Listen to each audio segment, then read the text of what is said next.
This is Futurama. I'm just going to start a new game and get straight into it. We'll do introductions. So 3, 2, 1, and go. All right, I'm stylonide. This is my friend Softman. He's just kind of here for the ride. I have never played this game before in my life. Excellent. A good pedigree of commentators today. Oh, absolutely. So, welcome to Planet Express. If you're familiar with the show, you probably know this place. This is where the cast works. And the story of the game is the corporate overlord Mum, which is basically Jeff Bezos of the year 3000, has bought our business and now has majority shareholder ownership of the planet Earth. So she's going to do what any billionaire would do and turn it into a gigantic space weapon. And we don't really like that, so we're going to set out to stop that. So what we're doing here, this is just a little scavenger hunt in Planet Express. Basically, the professor just wants Fry to go and pick things up to get him out of his hair. So that's what we're going to do. Well, his proverbial hair, I should say. But it's a nice little jaunt through the Planet Express offices. There's no major tech scene in this level. It's just basic movement. But it's a nice little warm-up into the run. Just going around, making sure we know the locations of everything. So, yeah. Coming up on final stretch of this level. 2 items to go. This weird hairdryer thing. And, 3 items. I'm a fake gamer. My apologies. So, now we just have 1 left. So there are a couple like small things you'll see with Fry's movement. There are 3, technically 4 playable characters in this game, but there are basically 3 major playable characters, and they all have slight differences in how they play. Fry has the least movement tech of the bunch, but he's very much about optimizing your health, your ammo, your movement. Everything in his levels that you're going to see is about exploiting the way that the developers have made each level, like the environments, whereas Bender and Leela, you're going to be seeing them just busting everything open when we get there. So this is sewers. We're going to make our way across New York to get a new engine for our ship. And Fry is going underneath the city because Mum has a bunch of death troopers roaming around. And that's not very pleasant. So we'll go with the mutants instead. So I'm going to actually start front-loading an explanation for a trick here. This is called Sewers Deload. It's basically what it says on the tin, but in this game there are something that I'm going to call triggers, and these triggers can tell the rest of the level to load or to unload the level. They can tell enemies to spawn. They can do any manner of things. So there we go there. I've basically hit the trigger and gone back outside this door, which I'm not supposed to do. This level is now deloaded. And I'm just going to play this safe. There we go. So now we're on the ceiling of the sewers, out of bounds. And we're just going to go ahead and walk over everything and not really worry about it. To give a little bit of a history on this level and just fill this time, the level formerly used to be very cycle-based. So cycles, if you're not familiar with them, if you're playing a game and you need to wait for something and it moves in a pattern, that's a cycle. So when we had to play through this level, it was all about optimal movement, doing a bunch of very tight jumps, and now we can kind of just no thoughts, head empty through the rest of the level now, until we get to the end. So we're coming up on the end of our little jaunt through the ceiling of the sewers, and we'll get a little bit of semi-optimal platforming, hopefully. So there's a little thing here I'm going to do. I'm going to shoot this shot with Fry's gun. Interesting thing about the shooting in this game, it's not actually camera relative like most games. So usually you want to point the center of the screen near whatever you're shooting with the camera, and your character will usually aim there. In this game, it's all targeting, and it's actually based on my Fry's pointing, so there'll be a little bit of pointing Fry in weird directions to get the exact lock-on target that I want. So what I was doing there with those ladders, I got it on one of them. It's called ladder hops. You basically just hop over the top of the ladder as you're near the top, and you skip a little climb animation. And I tried to get something called ladder drop there, where you land a very precise fall onto the top of the ladder and avoid taking damage. And when you take damage in this game, obviously you lose HP, which is not great. And Fry also sits still for a few moments, so I'm a little low on HP. Usually we just walk over a lot of this goo and take the damage, but that's unfortunate. I think I hit the checkpoint? Yes, I did. Okay, that's not too bad. If I did not hit the checkpoint, that would be very bad, but that's okay. Coming up on the end of sewers here, just a brief little couple enemies to deal with, and we're at the end. Yeah, and I mean, I do remember watching Dan play this one before that deload, and yeah, it was. I mean, you could tell how long that level was. That was a good still couple of minutes, and that was with the deload, so it certainly was a big find. Yeah, I think when it was found, it cut most of a minute off of the time. But that's a minute of playing the level like very optimally and landing a lot of very precise jumps and dealing with a lot of enemies. Not having to do that anymore means that we are much healthier in terms of ammo count, and also just health management is a lot easier. We have more options towards the end of the level. So this is Subway. Subway sort of explains itself. This is a very bread and butter kind of fry level. If you're a beginner to the game, I actually recommend it if you'd like to get into it. But all you're really doing here is just running through, making sure that you aim correctly, land your shots, and don't die. Now, my health is a little low. There we go. If you run a little too quickly into that mine, the explosion can actually get you, which is what was happening earlier.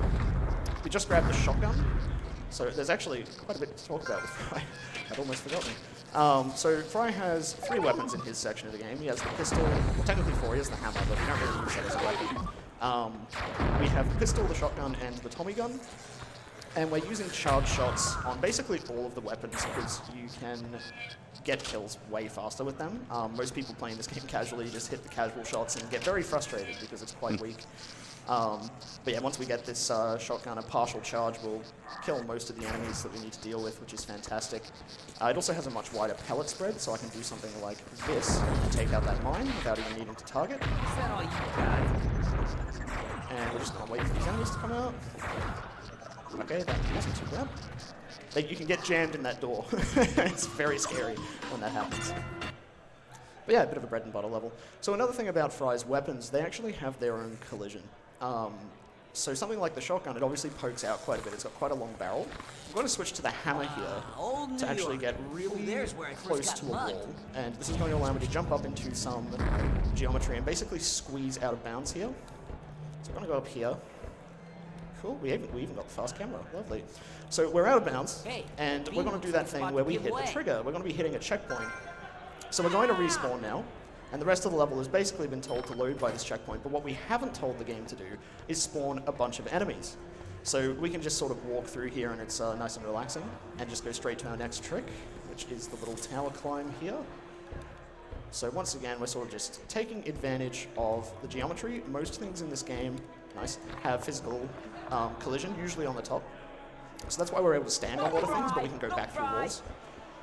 There's a little trigger here I'm going to try to skip. Did I get it? I got it, nice. So there are some enemies that spawn in here, and you can deal with them if they spawn. It's just going to cost you a bit of ammo and usually a little bit of health as well.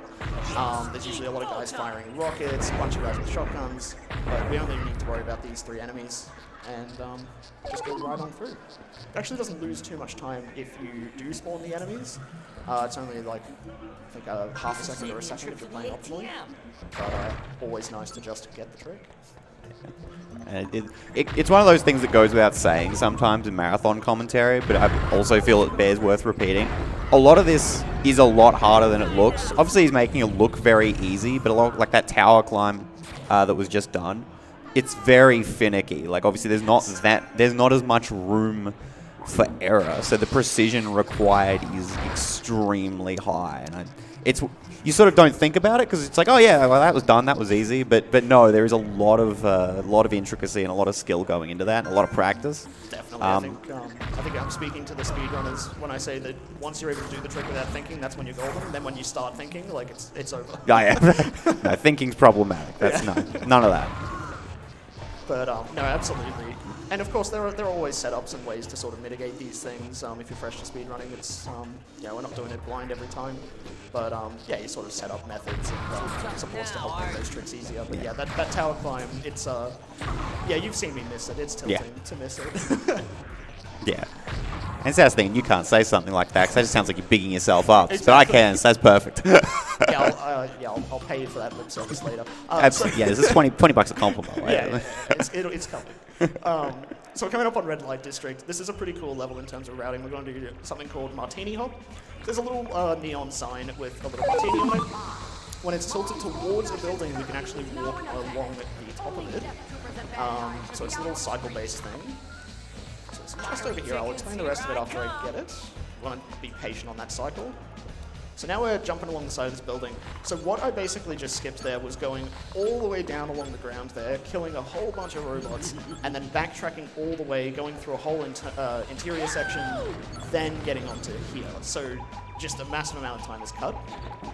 We did have a different trick to get up there. That still cut out a lot of the level, but it spawned most of those robots because we fell down and touched the trigger. So now we get to basically go through the rest of this level at full health, which is really nice. So, oh yeah, and we have the Tommy gun, which is the best weapon. It's very satisfying to use. Got to be a little more careful with the ammo management here because it's very important to this next level. But we are on ammo. Yeah, we're good. Alright, so now we have Uptown, and Uptown is once again using sort of that weapon collision thing. We're going to be using the hammer to do a very precise jump. If I don't get it, I've got to back up, but hopefully we just get it, because it looks very cool. So something I'm doing here, when I hold down a charge shot with this Tommy gun, there are actually a bunch of active frames where your shots are way more powerful than your standard shot. The only thing the charge changes on the Tommy gun is how many shots are fired. You can also cancel your shots and save ammo by weapon switching like I just did. But yeah, so we can sort of flick from target to target. I got the jump, very nice. And we can get sort of like a 2-for-1 special with our charge shots, just a little more economical with our ammo management. So now we have this final shootout. It's already going fairly well. It happens very quickly. I sort of do part of the room, switch to the other side, take out the big fellas because they're the ones that deal with damage. And just put out the little guys. And now we're on to a very dull level, unfortunately. I'm going to explain just the general gist of it real quick. So we're in a chicken walker. It shoots bullets. The bullets are infinite. We have rockets. The rockets are not infinite. The rockets are very good for crowd control, and we need to worry about crowd control whenever the walker stops. So whenever we're moving, it's not really that worrying. I can kind of just take my time aiming. Whenever it stops, I need to deal with whatever is on screen very quickly and very efficiently. So we use those rockets to take out multiple enemies at once. There are other chicken walkers that we fight in the level, but rockets actually don't do that much to them, so they're better as enemy cleanup. And then the other technical thing is the rockets I have don't fire from the center of the screen, they fire like inward from corners. So you'll see me kind of like finding solid objects that I know the rockets will connect with, so the splash damage kills. Like that. And on this bus, which is not solid in every spot, by the way. I have had many rockets just sail through into the ether. Lovely, so that's the first shootout. And that's basically the level. The rockets fly inwards, you just have to adjust accordingly, and the rest of the level makes for a great power nap. But I think we might have some donations or information about the event, so take it away, Lacey. We do. We have one donation from $60 from Robert the Brucey. First time donator, Super Monkey Ball English, please. We put that towards English, and it is now in first place for the language. Do we have a moment to talk about our Lord and Savior Monkey Ball? Absolutely. Yeah. Awesome. So if you weren't aware, we currently have a couple of incentives running for Monkey Ball. We've got one going for the language that we'll be playing and one going for the monkey that we will be playing. At the moment, English is in first place for $60, but German is in second for $50. So if you want to go, pop in a couple of donations, you could get your favorite language on stream. The other option is French if you did want to decide to go towards that. We also have an option for the monkey we will be playing. At the moment, we have Gon in first place for $106. So get your donations towards that if you would prefer a different one. Go ahead, guys. Awesome. Also German Gang and Gon Gang. All about the chickens. Solid Nibbler collect, by the way. Oh yeah, thanks. I just did that for fun. So, yeah, we don't actually collect the nibblers in this run. You can sort of think of those as optional collectibles that sort of make up the, it's not really 100%, but it's the only collectible that really rewards you for anything. And they give you such stunning rewards as the load screen JPEGs. The My ability to watch God! cutscenes, and who can forget the ability to listen to the soundtrack in-game. Well, I'm sold. But yeah, so getting all of them in a level just gets you the corresponding stuff there. But we're not going to worry about them too much, not too important to the run. There is a separate, I believe, all nibblers category, so if you're interested in watching the Speedy collection, it's not that much longer if I remember correctly. It's like No. it's not blazingly longer at least. It also needs optimization from myself because I'm the only person who's run it. But I think it's about an hour 10, and and that's in game time, so maybe like an hour 15 real time. And this game, this category, 80% is about 50 minutes real time if you're playing like really well. So yeah, like, not too big, but Yeah, it's not that bad. It needs some route updating. But yeah, there's that category, and then there's, if you're really, really unhinged, there's all stat clears, because I can't be normal like everyone else and call it 100%. So what you're doing there is you're going through the game and you're picking up every little collectible and killing every enemy and getting every nibbler. But the reason we don't call that 100% is because you can actually manipulate how many enemies spawn, and it lowers the total. Oh, that's interesting. Yeah, so like if there are, let's say a level that's like 25 enemies, but you skip spawning 10, the end of the level doesn't say out of 25, it'll say out of 15. So you can like do a low 100%. Yeah. I didn't know that one. That's good, actually. I like it. Yeah. Unfortunately, I hate the categories. No, that's fair. That does. I mean, it sounds dire. Like, it just sounds absolutely dire. So that's fair enough. But credit to the runners that do all stack clears. It's yeah, a lot of dedication required for that. So thankfully we're nearly done with this level. That was actually the scariest little section there with those little rockets. Thankfully I've been connecting all of them, so you're just gonna have to believe me when I say that these things can just go really like sideways on you and just like fly out of bounds and not explode. But I'll thank my lucky stars that it's all working as I like. And it's also noteworthy that they don't come from the same corner. No. Yeah, So they you have move. to adjust, yeah. Is it a set pattern, if I remember correctly? Yeah, it's a set pattern. Yeah. So from boot, the game goes, I think it's top right, bottom left, bottom right.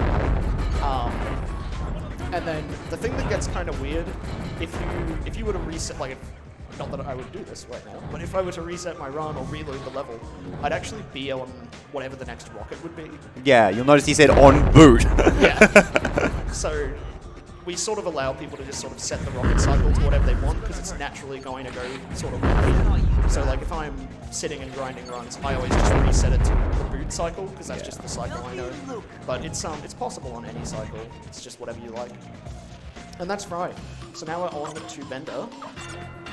High 15, that's not bad. It's not bad for marathon. So Bender is basically Crash Bandicoot. He's got a body slam type move, he's got a slide, he's got a spin. But he doesn't quite play like Crash Bandicoot. First of all, the body slam can be a double jump. We're going to use that to climb a sloped surface right out the gate here, so that's just skipped a ton of opening platforming. Now we're going to spin there, and I'm going to explain why we do that. It'll take a little bit of explanation, but it's pretty cool. So when I walk off a ledge, Bender actually retains his very hard jump. He actually retains his grounded state for a few frames. And what that does is it delays the fall timer starting, so this game uses a little timer to determine should you take damage when you land and how long you've been falling. And by spinning or sliding, we're basically telling the game, no, we're still in a grounded state, don't start that fall timer yet. So that allows us to just sort of keep moving, not take damage, makes it all far more efficient. But yeah, Bender's very different. He's all movement based. So Fry was all about how do we use the environment to our advantage, how do we make the most of our ammo. Bender doesn't have any of that. He's just all like melee attacks and just basic bread and butter platforming. So it's a very different sort of vibe. I personally like him a little more than Fry. This level's scary now due to some trick changes, but I like him more than Fry, just because you get that immediate sort of dopamine rush from doing all this movement. Yeah, and there's a lot of scope to his moveset. I think there might be 1 or 2 Bender levels that are done sort of like dev intended, but it's not many. Yeah. I don't remember the exact count, but yeah, it's not many. I think it's really only one The level. boulder level. Yeah. Yeah, that's the one I was thinking of, yeah. Which drives home the reject shop Crash Bandicoot. Yeah, I mean, gives you the plants, like... Yeah, oh, nice. Let's get Rex That's back. a tighter It's jump. just- Dude, I was telling Rex, man. I was like, if you're on couch, you get to riff on this section so hard. Rex was our Crash 2 runner at this event, which was a great run, by the way. If you haven't seen it, it's a VOD worth checking out. But yeah, shoutouts to Rex. All right. Yeah, Bender's movement we've sort of covered. There's a trick I'm actually going to be doing coming up, and I'm just going to sound completely insane trying to explain this. But here I go. So this game has something called the redirected slide, which is Bender's, and the redirected roll, which is for Leela. One moment, I'm just going to focus on this one. Cool. We're just going to do that normally. You can sort of stand on that wall there and just jump around. But anyways, so what we can do with Bender and Leela that Fry can't do is start an action that dedicates you to moving in a certain direction. So whenever Bender slides, it's not like a Crash Bandicoot slide where you can sort of curl it and move around. You're sort of just locked into moving in that direction. But this game has a first-person mode for some reason, and and what we can do is go into first person during the slide, point it in a direction about 45 to 90 degrees away from wherever we were facing, and go out of first person. And what the game will do, bear with me, stay with me, is it'll think, oh, you wanted to move 10 units forward with your slide, but you're facing this way. I'll just zip you 10 units that way. And this means that we can basically go through doors and walls whenever we want. So here is our first instance of it, after that university lecture length explanation. But that allows us to skip a lot of stuff. So before we had the redirect in this game, we would try to find a lot of creative ways to route through levels and avoid a bunch of triggers, etc. And eventually we'd come across a door that's shut, or an item that we needed hasn't spawned that probably opens a door or causes something to happen. Now that doesn't matter. So the day this was found, I just went ahead and was like, okay, where can I route this into the game? And I think it cut like 10 or 15 minutes, like just immediately. It was huge. But yeah, very fun piece of tech, and it's sort of the star of the show in this game. Definitely the sort of like feature, I think. Yeah, well, we're seeing it a lot more as time goes on here, because, as you said, it's features for the last two characters of the game. Obviously, Fry can't do this. Fry does not have a move of that ilk. Doesn't really have any moves at all. No, he jumps and he shoots. He has gun. Yeah. Gun is his move. He has kitchen gun. But yeah, so another instance of it, we're going to be seeing so much of it. End of this level, we need to kill these two rock guys, but that's slow, so we just go into the door. Alright, now we have Run, Bender, Run. And Rex will be rolling in his proverbial grave, seeing this blatant Crash ripoff. So this is a pretty basic level. We're just taking inside lines to sort of just traverse the least distance possible. And we can jump around little barrels. Some of them have collision that are too close to the wall, so we don't go into them, like that one. And that's basically it. So, Lacey, do we have any more donations or information about the event you'd like to share? We diddly do. We've got $10 from Tabitha, says leave the German in Monkey Ball. We are now tied for $60 on English and $60 in German. If you are in the crowd, we do have a nice little jar over on the wall, over near the whiteboard. It can be, you can give some cash donations there if you'd like to put something towards the Monkey Ball incentives or any other incentives that you see on our website. Back to you guys. Awesome. And definitely please do that, because it's tied and I want it to be in German.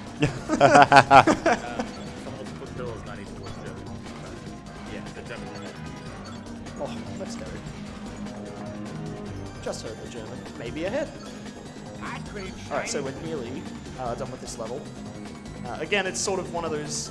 It's not explicitly an auto-scroller, which, to the uninitiated, is just a level that basically just plays itself for you. But all I'm doing here is holding down and occasionally pressing B. So it sort of plays itself. I've never noticed this on previous viewings, but that rock is in the next suburb. Yes. Yeah. It's just not with us anymore. It's just gone. Like, yeah. You know what? It's just gone. I'll give a second of my time just to show this because this is funny. You can just wait that out. Like, I always skip that camera, but you can wait all the way for the boulder to catch up.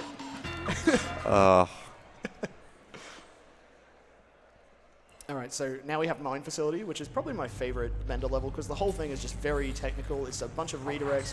It uses pretty much its whole moveset throughout. So it starts off simple with me failing to get on this stair railing, and then succeeding. So we're going to do a redirect here that skips climbing on these pipes up above and getting this key card through that gate. We don't need to do any of that. We can just go straight on through. Next, we're going to use a visual cue here to time a slide.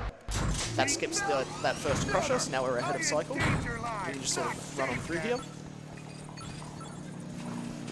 Then, we're going to jump onto this geometry. It's like, it just keeps going, and this skips jumping all the way around on the sides of the level here where you can see all those like little red lights. those platforms follow a very slow set pattern, and we're just not going to do them. We're going to go out of bounds here and slide into the end level trigger from above, which it'll look kind of funny. Okay, I didn't die there. No, that's nice. the cooler ending. But you can actually fall down and it looks like Bender has lost a life. But because you've hit the end level trigger, it's just like, nah, it didn't count. It just goes to the next level. So now we're on Red Rock Creek. This is that first person in action. I'm just changing where he's facing there, so now I can just hold forward instead of turn him around there. Little efficiency thing. So once again, a bunch of platforming the game wants you to do, but they made it very easy to just get up here, and then we just redirect. And actually a very basic piece of movement I forgot to mention earlier. There are actually two kinds of jump in this game. There's your regular jump and then a neutral jump, which is just not holding a direction on the stick. And that just lets you jump a little bit higher. So you'll see sometimes I just sort of let the character stand still, jump, and then I nudge them, and that gives me just that extra bit of height I need to grab onto some ledges that I otherwise wouldn't be able to. So we're coming up on another neat little skip. Usually we need to wait for some dynamite to blow up this little wall of rocks up ahead that I'm running to, and then we need to knock down this sort of big stone pillar. But, once again, thanks to Bender's absolutely busted moveset, we can sort of just double jump on here, climb this slope, and skip the whole thing. So now we're going to go into this little alien reference. You always want to hit that checkpoint there, because if you don't, the rest of the level won't load. I found that out the hard way. But yeah, this is pretty basic. Shoutouts to Bender Jump, which I'm not going... Oh, you know what? I'll do it. It's like a second slower. Okay, that's not that hard, but I'm very happy. I'm actually happy that I failed that. So, shoutouts to Liquid. That jump gave him trouble like once, and then his chat never let him forget it. So, but now I can show what we do now. The cycle begins again. Yeah, now I'm the one who has to be humbled by that jump. It's back for revenge. But yeah, that's what we do instead. It's actually slightly faster to just jump on the platforms normally. Because the butt stomp sort of has you sit still for a moment after you've landed. So we're buffering that grounded state once again here, doing it on a slope so we take no damage, and we're at the end of the level. Alright, so now we have the junkyard. This has a jump. This is my Bender jump, but I just got Bender jumped. So maybe this isn't the case anymore. This will be fun, sure.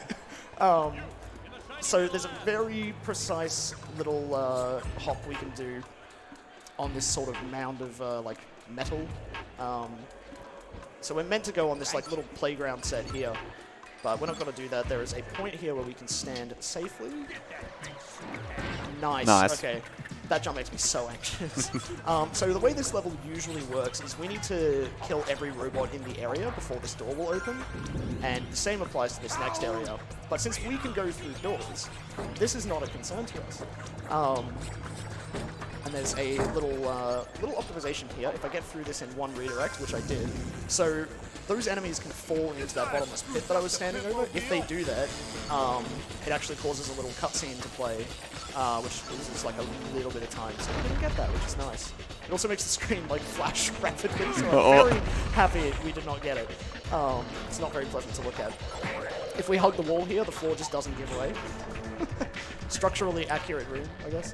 Not putting weight on the floor. Coming up on the end once again, so I'm going to do a redirect to finish this. I'm going to try a bit of a cheeky spaced double jump. Try to delay it to the last possible moment and cross this gap. Nice. It's a little thing, but it makes me anxious. Okay, I'm just going to be humbled and not redirect into that. There's two ways to go past that ladder. You can redirect at the end of that little Beatles reference there, or you can hit a frame-perfect slide as you grab the ladder, which is very cool, but I haven't done it in a while, so we're just going to climb the ladder. So this is a boss fight, but we're going to be more accurate to Bender and be a conscientious objector, aka a coward. And we're not going to fight him. So this boss, you're meant to sort of take out his shield with one laser, cross to the other end. Okay, I tried to do that without a double jump. We're going to do that the regular way. Meant to remove his shield and then shoot at him when his shield's down. But we can just skip all of that. So there we go. We can stand on this geometry, dodge his shots. And then once we get here, the checkpoint trigger will load, and that just tells the game, hey, the boss is dead because you're over here. The game can also crash there, and it didn't crash. Oh, that's so that's good. Great. So that's that boss done and dealt with. If you actually walk back, you can see that he's got his like post-cutscene state where his mech is like a charred husk. It just instantly happens. And that's Bender. So now we're on to Leela. I guess story update. We tried to leave Earth. We got sent onto, we got put in a tractor beam, so Bender went onto a little asteroid belt to get rid of the tractor beam, basically. That's what we were shutting down. But then Mum found us and threw us into the sun. But thankfully in Futurama, you can comfortably stand on the surface of the sun for some reason. Plot convenience, I'd imagine. And that's what we're doing as Leela now. So we're trying to help the locals who have the evil sun god who's raised the dead. So Leela is very melee combat centric. She's very janky. But thankfully we can exploit that. What I'm doing here, the jumping kick has a little more damage than a punch, so I do a jumping kick on approach and then it's just 2 quick punches on landing to get rid of these skeletons. The little kamikaze fellas, they're basically impossible to avoid unless you use one of Leela's special move charges, which is on the top left there, it's a little blue dot. We're going to try to use that on this guy. Oh, let's get inside here first. There we go. So the level's not actually done, but it spawns the end level flag after that guy dies, so we can skip a little bit of extra stuff, which is nice. But yeah, Leela's got a lot more combat movement and a lot more stuff. She's probably got the most movement tech out of any character. So obviously we have the redirect. Something else. Oh, by the way, shoutouts to Big Leela. I'm not going to explain what that is, but the people who know, you know. It's the bigger Luke of Futurama. So we got a bit of a precise redirect here. It's on a weird angle. Try that again. Try that again. Try it again. Pick up some health. There we go. There we go. All right. So Leela has all the redirects that we've seen with Bender, but done with her roll. She also has, when she rolls, her hitbox is about half her height. Let's get in there. There we go. Right. So, yeah, when she rolls, it's about half her height, and that's sort of your way of avoiding a lot of damage, projectiles, etc. Just kind of nice. So, yeah, half her height. Now, when we punch while rolling, which you're going to see at a point here, it sort of looks like a weird jitter. That's what it looks like. Most people don't notice it because it's just like this really random short thing. That lets us keep the roll state, so it gives Leela a smaller hitbox. And it also gives her the properties of a roll, which you're not going to notice on anything in this game but one enemy. We're going to use it on the boss of this area, and it's... Yeah, that's going to be mental to explain when we get there, but not there yet. So once again, we're just avoiding so many triggers here. There was a really cool way to get over that wall back in the day, where we just jump over it. But yeah, we're just going to go through it. Oh nice, I got the snipe on that guy. I suck at that strat usually. So there's the cancelled roll in action. Now we're up in the ceiling, and we can skip this massive puzzle here where you basically have to go all the way around and hit the right button, then go back, and yeah, it's very tedious. So we're just going to walk on the ceiling and avoid all of that. And that's the end of left wing. Coming up is right wing. It's a very centrist game. Futurama. It gives you both. So there's a lot going on with redirects here. So out the gate, there is an in-engine cutscene there. So I'm just going to go past the trigger for it. So there's FMVs, which we can skip instantly. They don't lose any time when you're doing actual runs because they're not counted on the in-game time. But in-level stuff that you have to watch, they do. So I just skipped another one. And that also stops enemies from spawning. So we're just sort of casually walking across the sun as you do. I'm going to get in here. Fantastic. Yeah, it's just all redirects. I'll explain this one real quick. This has got some history. Shoutouts to Liquid for finding this. We're just going to go out of bounds here and skip a whole bunch of enemy fights. You basically do a huge route around in sort of like a C shape, and we just avoid that entirely. Coming up, there's a big tiki head that shoots fireballs at us. And what we can actually do is we can avoid triggering it to aggro by going on the very edge of this platform, nice, and jumping around it. And then we're going to redirect. No, that's an in-level cutscene right there. Small time loss, not a big deal in a marathon, but definitely something you want to look to skip when you're in an actual run environment. Yeah, it should be worth noting that it sort of intimated that, yeah, the game is timed on the leaderboards by in-game time, not real time. So obviously in a marathon, yeah, it doesn't matter. Like, you know, there is no such thing as in-game time. Yeah.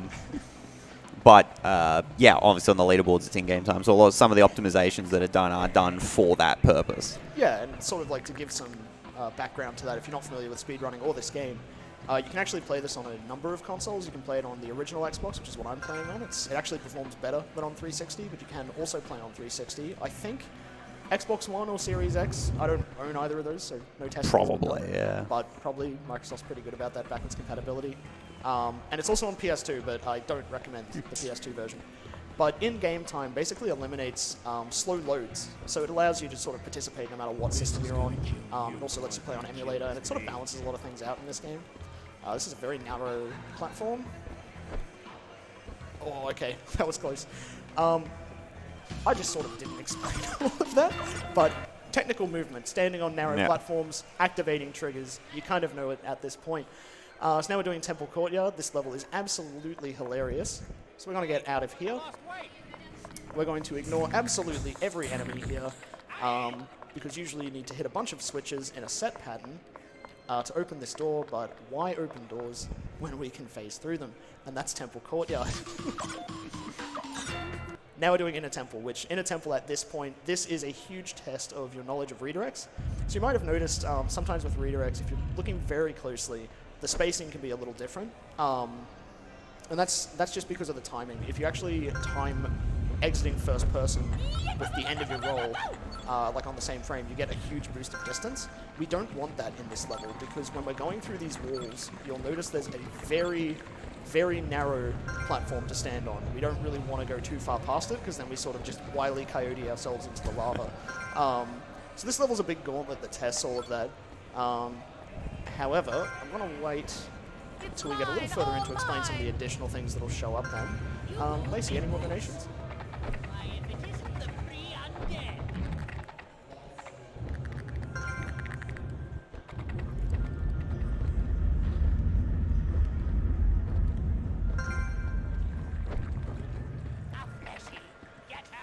Testing? Yep, there we go. There we go. Apologies. We got a $40 donation from Robert the Brucey. Gon Gon is the optimal monkey. Let's lock him in for the legendary bar hunger. We'll get that totaled up immediately. And just as an update on the language, German is now ahead by $3, so $63 to $60. Get your donations in if you would like to get English on the board. And just while we're here, just a quick note, just in regards to our sponsor. HyperX are our major sponsor for this event, and it's terrific to have them on board to support the Game on Cancer initiative. HyperX make fantastic headsets, microphones, keyboards, mice, and plenty more products, so no matter what you play, if you're into gaming, they have something for you. Go ahead, guys. Thanks, Lacey. All right, good timing, actually. So this is the one puzzle in the game for Leela that I actually need to remember. So usually we just ignore these and go straight past them, but this actually activates some stairs as well as opens the door, and I have tried for the life of me to get around these stairs, and it just never happens. So this room's actually quite interesting. This puts the camera in a fixed position. Even if I go through this door, which I will, the camera actually stays in this room. So we just death abuse, and that gets the camera back out. And now, I'm going to clarify this. I'm roll cancelling here, okay? The devs did their best. I'm just breaking the game on purpose. I promise they made these hazards actually work. But we can sort of just walk through them with our roll cancelled hitbox, which is great. And whenever we do a full roll or a redirect, that actually fixes Leela's hitbox. But most of the time that is not a concern for us. Having the roll cancelled hitbox is the way to go. But I set it up again here and we just walk on through again. So we're coming up on the end of the level, and I'm going to start talking about the boss because there's a lot to say. The sun god, who, if you're following the story, is not actually a god, and all of these skeletons are actually robots that are convinced that they're corpses. Yeah, this game's weird. He's the final boss of this area, and what we have to do in his fight normally is he'll throw fireballs at us, we dodge them, and then he sort of does this one attack that makes him vulnerable, and we go and grab a little crystal thingy. It's mine, all mine. We can speed it up significantly by using the roll cancelled hitbox on him and using that roll property to push him to the edge of his platform. We never actually hit him directly when playing the game casually, but for whatever reason we can move him around on his platform. And if we move him to the edge or into the lava, the AI of the fight just completely breaks. And he doesn't do the fireball attacks anymore. He just sort of like That's Oh, unfortunate. that's, yeah. Yeah, he just does like this little chicken dance, and it cycles rapidly between these shields around the crystals being on and off. So I'm going to try and get this jump again.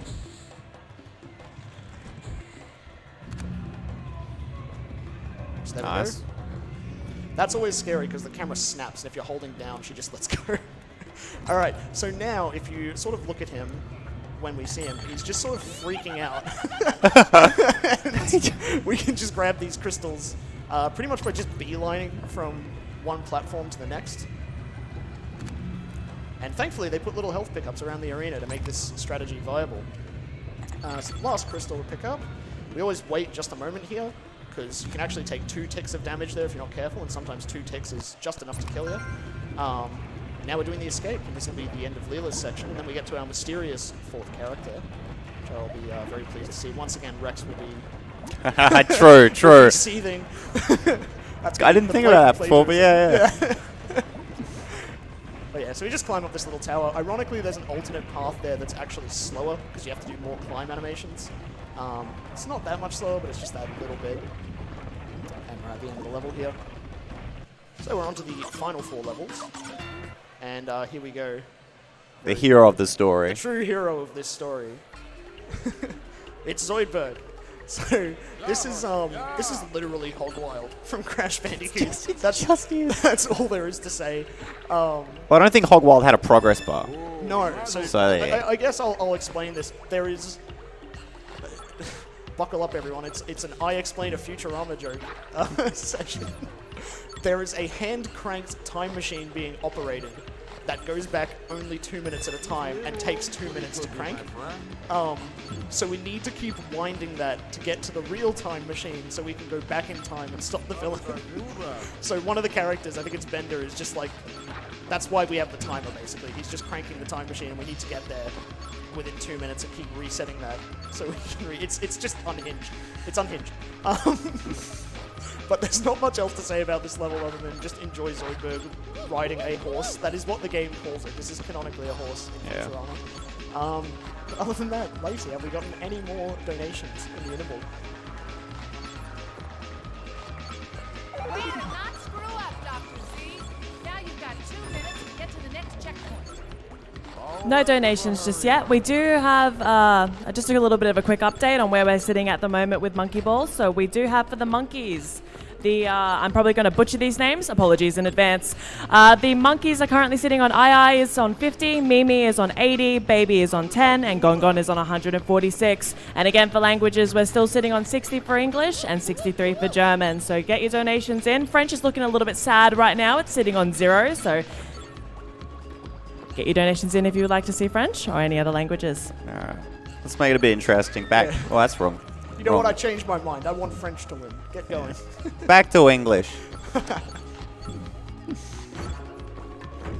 Also, you got the names correct, so well done. But yeah, so a little more Zoidberg. Sort of just dodging hazards. I guess to explain a little more about this game, taking a death in this level, or in general, is pretty bad. But deaths can have variable animation lengths, which actually impacts the in-game time. So we really don't want that, because not only, if you die, you have to repeat the section you just did from a checkpoint. Depending on what sort of death you get, it can just add that little bit of extra time. So it's just one of those little things to look out for when you're running a game, really. But other than that, like, I don't know, man. It's Hog Wild. Like, nearly done. At least the level theme is an absolute banger. No, exactly. Yeah, it does slap. Actually, an interesting, I guess I can do a little bit of production history about the game, call some time here. So they actually brought in Christopher Ting, who is the show's composer, to actually do the game's entire soundtrack. It's a fun listen if you're like really into the show, because you can hear a lot of the sample work that gets used in the series, in the stages. It's also interesting hearing him try his hand at sort of like more ambient music in some levels. It's very experimental. I think that's the most complimentary description I can give some of the music, but I like it. It's nifty. Alright, so now we have gone back in time and we're going to stop Mom from ever buying Planet Express. That's our quest here. There's a whole lot of extra explanation here, but I'm just not going to get into it because I'll be here for a while. So we've been trapped in her corporate offices of Amazon, and we just have to basically hit these levers so we can help Fry fight Destructor, who's that big robot laughing at us. So what I just did there was I actually hit a checkpoint before I died at the beginning of the level, and that death abuse allowed me to sort of warp straight down to that point rather than doing a bunch of preemptive platforming. I had a bit of a brain fart. We also want a death abuse here. And that basically refreshes the enemy spawn triggers, so that's what I wanted to happen. My bad. And these guys are very threatening. If you stand on their head, nothing happens. We're just going to knock them down when the spikes retract. There we go. And then these guys, same thing, except jumping on their head is actually lethal. So Even better. Yeah, perfect. They're faster, so I like them more. This guy's afraid of striped patterns, so he's just going to leave us alone. Stripe pattern, danger. It's dangerous. Very WHS safe. Yeah, yeah, actually. So the floor here isn't, like, it's loaded physically, but the textures and models aren't loaded. This floor basically gives way if you stand in one spot for too long, so we want to take out that robot as fast as possible. And that's the last Bender level, so farewell, Bender. Now we're on to Leela's last love. Now this level is very cool. So once again, we're sort of taking advantage of triggers, but this time we're going to consciously not hit a single checkpoint. Looks like it's my turn so that we now. can respawn at the beginning here. So what I'm going to do is redirect through this wall. Now on my left after redirecting, the end of the level is right there. We can pull the lever, but the lever isn't active, so we need to make it active. So we're going to go on the ceiling here and trace our way backwards through the final sort of segment of this level. And by entering a certain room, that basically tells the game, okay, you've gotten in this room, I'm going to make the lever at the end of the level active. That's just how the developers assigned it. Bit of a tight jump here, let's see how we go. Okay, that's better than falling down. We fell down anyways. That's okay though. The in-game time is on pretty alright pace. So this is sort of the one major downside if you mess up that jump. You sort of have to do this little setup again. But the payoff is absolutely worth it. So what I'm doing here, by the way, there is a turret out of bounds outside this wall that I'm sort of standing on a little tiny pylon.